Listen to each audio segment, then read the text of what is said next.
Hi guys, another day of discipleship, and I am Dr. Edward. At gusto ko lang po mag-share ngayong umagang ito just to, alam niyo, remind us and enlighten us.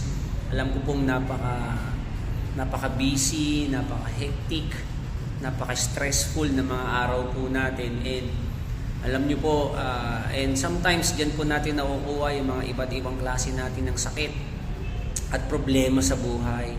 So I just found a great verse po from the Bible na kung saan makakatulong sa atin, ma-realize natin paano ba tayo magkakaroon ng masaya na buhay, masaya na puso. Psalms 126:3, The Lord has done great things for us. We are filled with joy.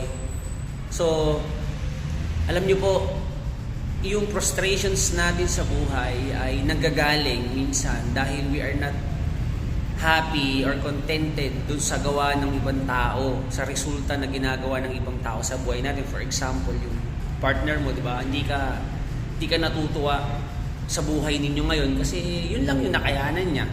Yun lang yung nakayanan ninyo. Hindi ka natutuwa sa mga kasama mo sa paligid kasi yun lang yung nakayanan niya. And the truth is, hindi naman tayo lahat ay magaling, hindi naman lahat ay mahusay, hindi lahat ng tao mapiplease mo. Na kung saan dyan nanggagaling yung mga frustrations natin, dyan nanggagaling yung mga difficulties natin in life, yung mga problema ng relationship, kasi hindi tayo satisfied dun sa resulta na ginawa ng ibang tao or even sila din sa'yo, di ba? So nalulungkot tayo, nasasaktan tayo, and na to the point na pinupush natin yung sarili natin na gawin yung gusto nating makitang resulta na nagre-resulta na nagbi-breakdown na tayo minsan, or na nasisira na natin yung mga connections in relationship natin minsan kasi nga kakatulak natin. So napakagandang verse po ng Psalms 126:3, The Lord has done great things for us. So kung nakatuto ka lang sa ginawa ng Panginoon sa'yo araw-araw, na kung ano yung meron ka ay galing kay Lord, masasatisfy tayo. Hindi ka magkakaroon ng bitterness, hindi ka magkakaroon ng loneliness and sadness sa puso mo. Why? Kasi si Lord ang gumawa nun. The Lord has done great things for us. So whatever it is na meron ka ngayon, habang tinatrabaho mo yung pangarap mo, just have a contented heart.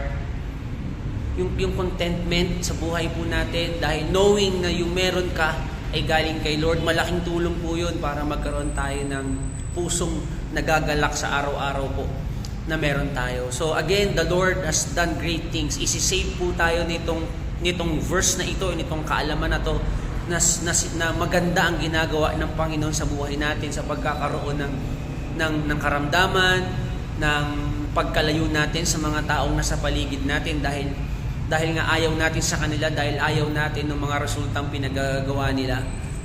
Hindi sila magaling, tingin natin. Ganon din naman ang tinginin nila sa atin, di ba? So always remember that the Lord has done great things for us.